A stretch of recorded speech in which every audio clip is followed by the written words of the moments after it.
Okay, so it's 11:57 p.m. in the East. I'm having trouble going to sleep because I started to stream earlier and YouTube knocked it down because of the highlights, because it was, the highlights were too long. And so I decided, you know what? I haven't really been wanting to do the highlights the way they've been running anyway. That's kind of a pain in the ass. So I decided to kind of throw together something in the style of Yankees Game Day where everything is kind of altered a little bit. Hey, T-Bird. Hey, Jared. Hey, Wolfie. So I decided I just kind of wanted to, give this template a shot. This is something I just threw together. It's got the highlights, and they're altered enough.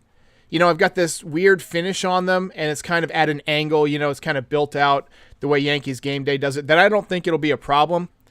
So I decided to throw this together, and I just kind of wanted to do some late-night Yankees chats. Let's just talk to the fans today. Jared Williams says hi. Hello. KG Baseball says hello. The Scat Man. I remember the Scat Man. I remember that from back in the 90s. Redemption says hello. Nick Facts. Yankee Studios. Of course I'm up. All right, guys. So here's what we're doing.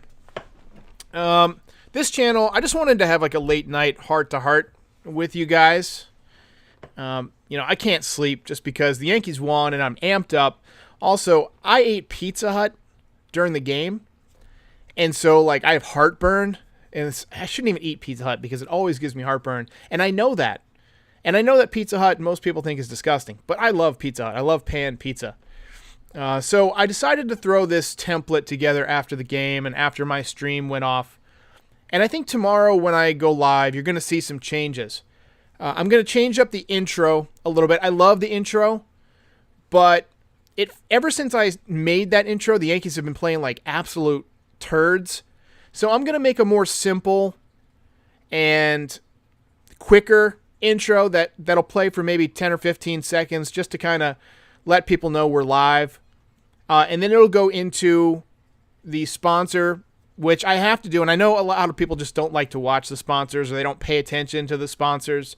And I promise we're going to get on here and do some just Q&A and just some chat with you guys a little bit. So you'll see the sponsors. I just picked up a sponsor called WinView. So did Creed kill the original Creed and take his identity, or did he fake his own death? You're talking about The Office. I think he killed the original Creed and took his identity. That's what I think happened. But anyway, so tomorrow you're going to see just kind of a switched up, slightly different version. I am going to try and include the highlights, but it's going to be in this current format where they're kind of, off to the side and kind of angled differently. I actually think this looks cooler, to be honest. It's just on a loop, and it's going to run over and over again. So that'll be just a kind of a different play on things. The channel's blowing up bigger than I ever thought it would be. So let's just kind of, it's time to reevaluate things and say, what am I really doing here? Am I a highlight show or am I a podcast? And if I'm going to be a highlight show, then I have to be a highlight show. And if I'm going to be a podcast, then I need to focus on the chat portion of things and the audience interaction. Hey, we got a dono here from Mero Quinn Maria. Appreciate that.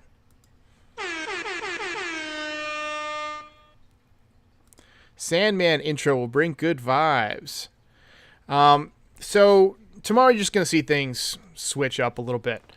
I'm going to work on that during the day. And I'm going to focus on making this more of a podcast channel. Less highlights, less whiz bang. I think I needed to kind of take the production value up a notch above a lot of other people in order just to get the views that I needed to grow the channel. But the channel has grown to the point where now I'm number 3 in terms of size behind Yankees Avenue, which is the highlights channel. But he's struggling with his own. He hasn't posted highlights in a week because his channel got copyright claims as well.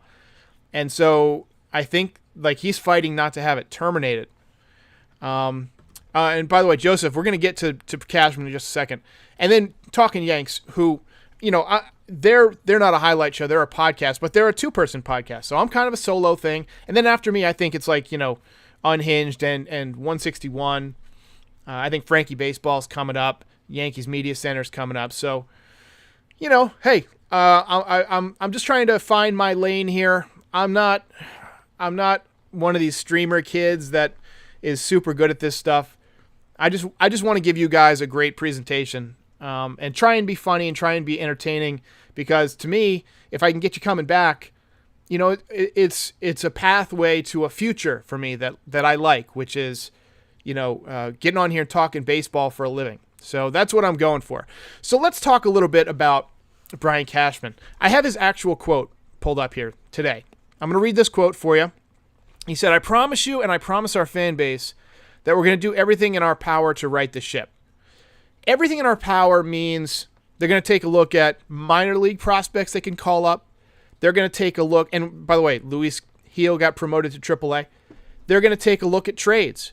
I don't think they're going to overpay. Like I don't think that they're going to do, Dominguez in any trade, but they could very well do Davy Garcia, Clark Schmidt. Clark Schmidt, by the way, hasn't really pitched this year.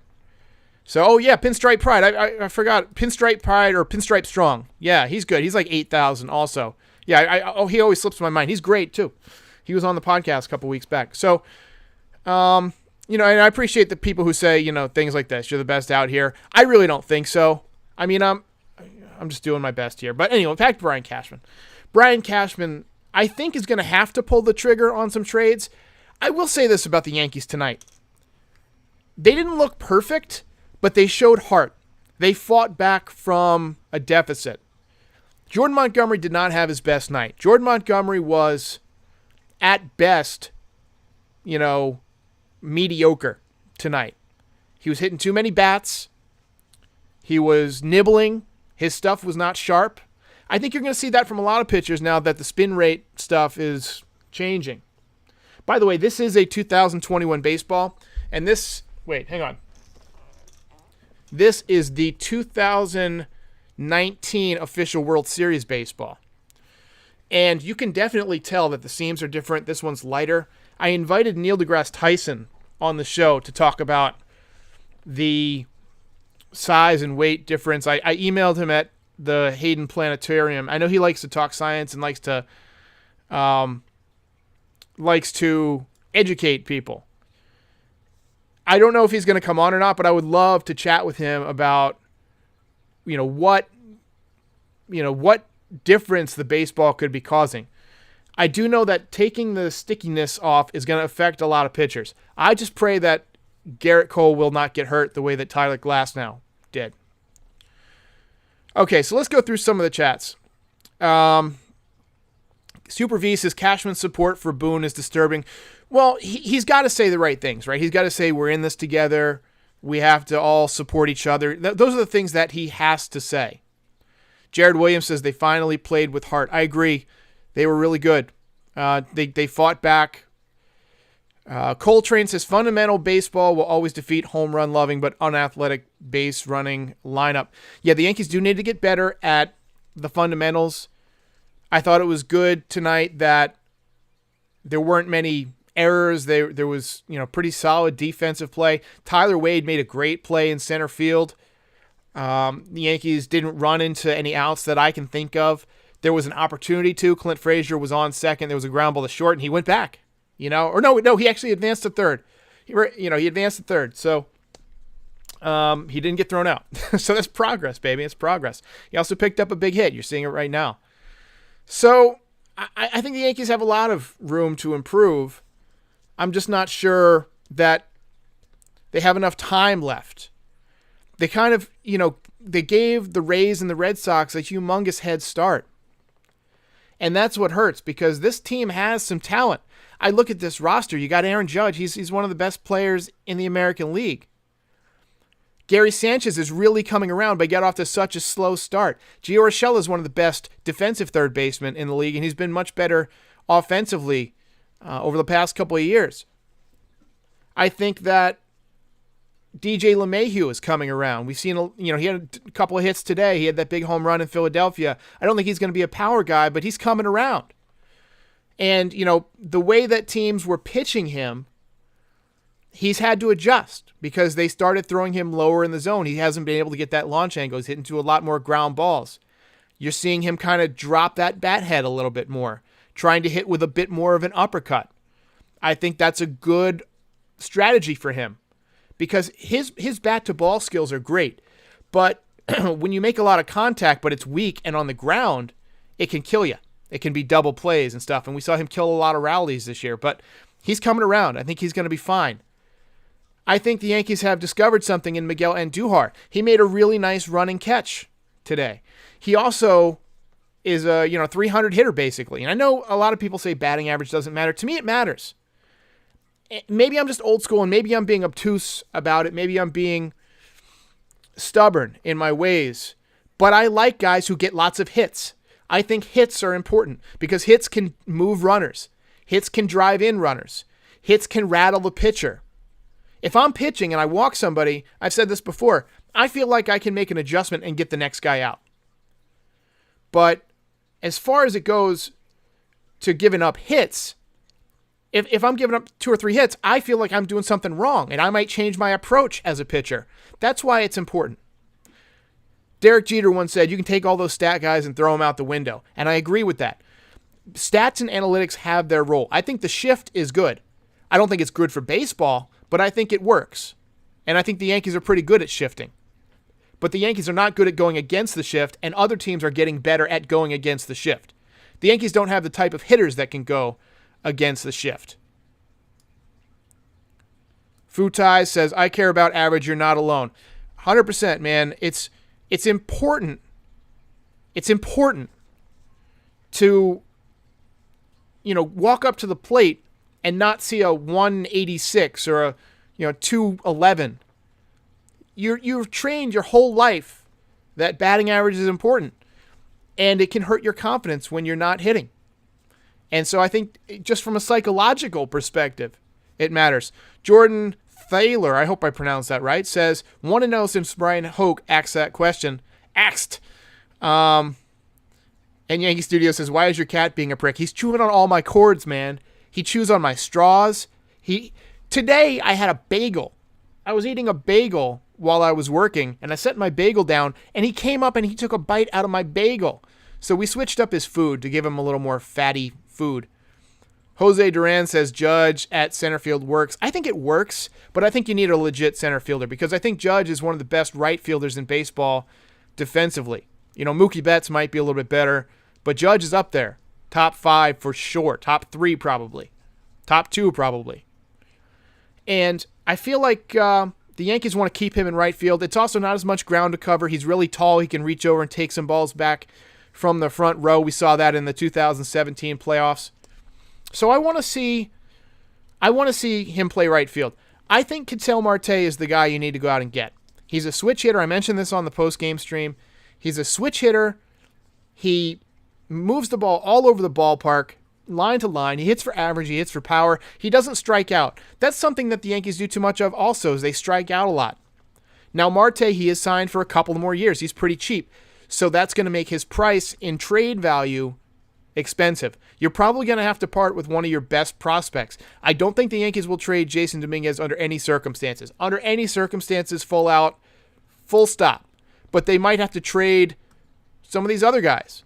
They might have to trade Davy Garcia. They might have to trade Austin Wells. They might have to trade Luis Gil. I saw somebody said, Football Beef says, Sevy trade, and if so, for who? I don't think the Yankees are going to move Sevy. Benjamin says, top 2. Come on, Derek. Who's better defensively other than Mookie Betts in right field than Aaron Judge? Who? Tell me. He's got one of the best arms in baseball. He saved an enormous amount of runs. In my book, he's top 2 defensively. I think he's number 2 behind Mookie Betts. Offensively, this year he is not a top 10 player. He's like a top 15 player. Mike Trout, Shohei Ohtani, Vladimir Guerrero. There's a lot of guys who are better offensively this year, although some of these guys are hurt. Wyatt Bird says, not the Martian. Yeah, the Yankees are not going to trade the Martian. Not before he plays a long time. I really want to see what he can do against minor leaguers over the next couple of months. That's going to be great. Acuna's good defensively too. Yeah, that's true. Acuna plays center field though, doesn't he? Last I saw he was playing center field. I don't watch a lot of the Braves games though, so I could be wrong about that. I do like Adam Frazier. He's a contact guy. He's a bat-to-ball guy. I really like bat-to-ball skills because if you put the ball in play, things can happen, right? Guys can make errors. Guys can throw the ball away. You can move runners. David Gonzalez says, I hope Cash acts with urgency, especially with Sevy's setback. So they probably do need a pitcher now. I'm not 100% confident in Severino coming back, and I don't think you can bet on it because he basically hasn't pitched in 3 years. What are you going to get from him when he does come back? He's had this groin injury, came out of nowhere. I'm starting to think he might just be injury prone. So Marcus A says, I think Davey is overhyped. I would be willing to trade him. I also agree with you. Hey, Rep That Star 4L says, let's go, Yankees win. I appreciate the dono.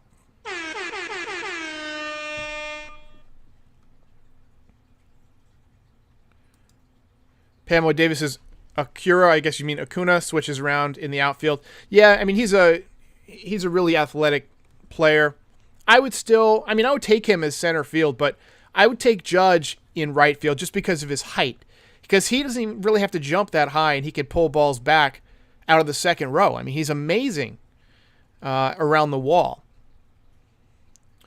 James Lehey says, any chance Cashman can get Ketel Marte and Max Scherzer at the deadline? I think we can trade Voit and Frazier and other pieces. I don't think Max Scherzer is going to happen. First of all, Max Scherzer's hurt. The last I heard, he left his start the other day.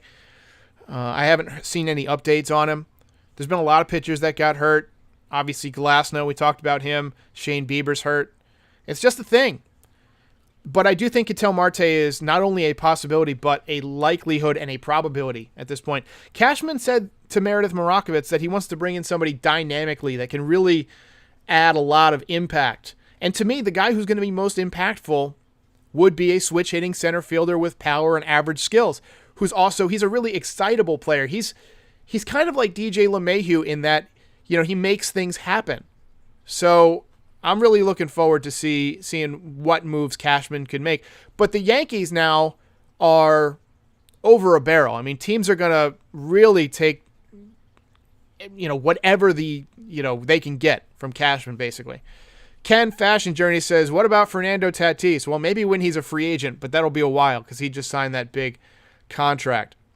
T-Bird says, Frazier admitted yesterday he was the worst base runner in baseball, so we have enough of those. Look, I like Clint Frazier as a human being. I think he's a really good kid. I think he's worked really, really hard. When he first came up, I liked him. He was good defensively. I've always thought he makes, acrobatic catches. Only issue is he's not really hitting this year. He had that big hit tonight. You wonder if maybe the reduction in spin rate. Some guys just don't hit really good spin rate. So maybe that will get him going. But I think Andujar has taken over that position. Andujar has shown me enough in left field that I would take Andujar over Clint Frazier right now. So in my opinion, there's a couple places where I think the Yankees can make some adjustments. You've got Luke Voit coming back at first base. If he hits well, you have two options. You can either leave him in and hope that he stays healthy, which is a possibility. He might stay healthy, but he's had foot injuries. He's had knee injuries. Now rib cage injuries. He's a big guy. I don't know. I think if he has a couple of hot weeks, you move him. I think you move him. And then I think you can put in somebody else like DJ LeMahieu at first base and slide Gleyber Torres back over to second base. That might be something they do next year. I think they need a left-handed hitting shortstop. I like Kyle Seager. I think there's a number of guys out there that you can be creative with. I know that it's probably not going to happen. I know that he has a no-trade clause, but to me, you got to see what you can do to get Giancarlo Stanton off this roster. And I get that he goes through hot streaks and he can really carry you, and he's really exciting when he's going. But damn, that contract just kills us because he's locked up for so long. He's locked up for another 7 years. That's the entire Jacoby Ellsbury contract. Think about that. So, and he's already had the injuries, right? So I think you need to see if you can move him. The only way that it could happen is if you say to Giancarlo, hey, look, we want to move you to the Angels or to the Dodgers. And you'll have to play the outfield if you're in the National League, or you have to switch to like another position. But you say to him, look, we're going to move you out west where you want to be. And you give him some kind of a financial incentive. Maybe give him like a $5 million bonus or something like that. You can do that. You can tack on, a clause, or you can do things to make him waive his no trade clause. And then to get another team to take him, you'll have to include a top prospect. You'll have to include a Clark Schmidt or a Luis Medina. And I know that Cashman doesn't want to trade the farm. Dennis says he's untradeable. I pretty much agree. I think it's really difficult. I don't want to say it's impossible, though. You have to get creative. You'd have to give the other team a top prospect along with him and pay most of his contract. And that's just the Yankees' fault. I mean, that's just how it goes. And he still might say no. He has the ability to say no. He's already done it in Miami. He said no to a trade to both the Giants and the Cardinals, but that was years ago. People change. Their lives change. What they prioritize changes. He's gotten to play and be in New York, in the biggest market, for several years now. He's gotten a lot of attention. It's really impacted his brand in a negative way because he's struggled. If he were to go someplace like San Francisco, maybe he could have a big second half and really change the opinion on, what people think of him. But again, he'd have to play the outfield, and I just don't see it happening. Yo Elvis says he likes it here. I don't know how much he can like it when he gets booed all the time. I think he would say he likes it here, but nobody likes to get booed. Squisher King says, what's up, bros? What's up, Squisher King? How you doing, buddy? So, in case you missed it, we got 198 people on right now. I wanted to do a late night chat because the stream tonight didn't go great. I started the first stream, and I was having trouble with my highlights. I was able to publish my highlights in around the 7th inning, but I didn't get Clint Frazier's double. And when I added Clint Frazier's double and tried to publish, it kept freezing, and it was doing it on both of my computers. I've even got an iMac over here to my left, and I tried doing it there and transferring it, and it just wouldn't work. So I just played 3 highlights unedited, hoping that I could sneak them through, and YouTube knocked them down. It wasn't a strike. I didn't get a content strike. It just basically removed the channel, or removed the video. And so I put up an unprepared for post game, and it was not up to the quality that I want for myself. I didn't execute it very well. I was flustered because I was upset that my stream got shut down. The internet cut out about halfway through. So after it was over, rather than going to bed, taking an Ambien, passing out, and just forgetting all about all this, I decided to go ahead and make a short, alternative reel. And I made some notes. I always keep a little notebook right here. Just a little peek behind the curtain. This is my book of ideas. Let's see. This is a symbol of ideas, like it's Derek's book of ideas. And I wrote down I jotted down some ideas of what I want to do here. And I made this little thing. And tomorrow you're going to see a new intro. It's going to be much more simple. You're going to see probably the lineups. I don't know if everybody likes the lineups. I'm going to do it just because I like doing it, and because if you miss the game entirely, it's good to know who was in the game and who was pitching. And it just gives me a chance to talk a little bit more about what's going on with the team before the game.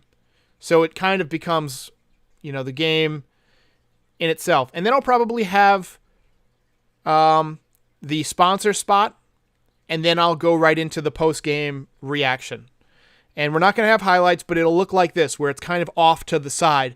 And then I'll create one that's kind of one without any highlights. That's just the classic reel of, Matsui and Jeter and Clemens and all those guys for nights where I can't get the highlights and I have some issues. So it's just going to take a lot of work for me, but doing the work has never been a problem for me. That's one of the reasons I think this channel's taken off, because I have put in the time to try and invest in making this a really good channel. So I thank everybody for being really patient with me. Jared Williams says we should trade Tyon. I agree with you. I don't know what we could get for him. Hey, it says we got a dono hype. $10 from Ronnie. Stanton, Trout, Ohtani, Rendon, Walsh would be sick. I agree. Yes, I agree. Yeah, that would be a deadly lineup. A really deadly lineup. But Coltrane says the Angels are already wasting Trout's career. I feel bad, man. I feel bad for him because he's literally the best player in the game, although he's hurt right now. So, all right, guys, I'm going to try and call it a night. I appreciate everybody who joined tonight. Tomorrow, like I said, things will look a little bit different. It will look a little bit more like this. I'll have some more stats on the screen and things like that. But we're not going to have the traditional highlights with the Nelly background music and stuff like that. I feel like we're at a point in the channel where I don't need any more gimmicks to bring people in. I can just get on here and talk, and it'll grow organically. So I thank everybody who's been a part of this channel sincerely from the bottom of my heart. I get emotional thinking about it because, I've put in a lot of time for a long time, and this has grown bigger than I thought it would. And it's all because of you guys and the support and the love that you guys give me. It keeps me coming back, keeps me doing this. So let's hope and pray that the Yankees can keep this rolling and have one more good game tomorrow with Garrett Cole. And then you will have officially taken the series. And then you have Mike King against TBD on Thursday. TBD is to be determined. And hopefully the Yankees can scratch out a victory there. So this was a big win. They needed it. It was a comeback. It was a feel-good win. I'm really proud of the guys for showing heart tonight. For as angry as I get when I rant, and it takes a lot for me to go on one of those rants, but when I let them have it, as much as I let them have it sometimes, I still need to keep it cool. And on a night like tonight where they win, it's just a really good feeling to see the team. This is the team that we know and love. Fighting back from a deficit, putting runs on the board, hitting the ball out of the ballpark, running the bases, not making errors. So, all right, guys, I appreciate it. It's 12:24 in the morning. I'm going to try and get some rest. I do have to work tomorrow, but I appreciate everybody. I will see ya tomorrow. Hopefully. If you enjoyed this video, please like and subscribe. It helps other Yankees fans find the channel. If you really enjoyed it, check out the swag section. We've got tons of great designs to support all your favorite Yankees.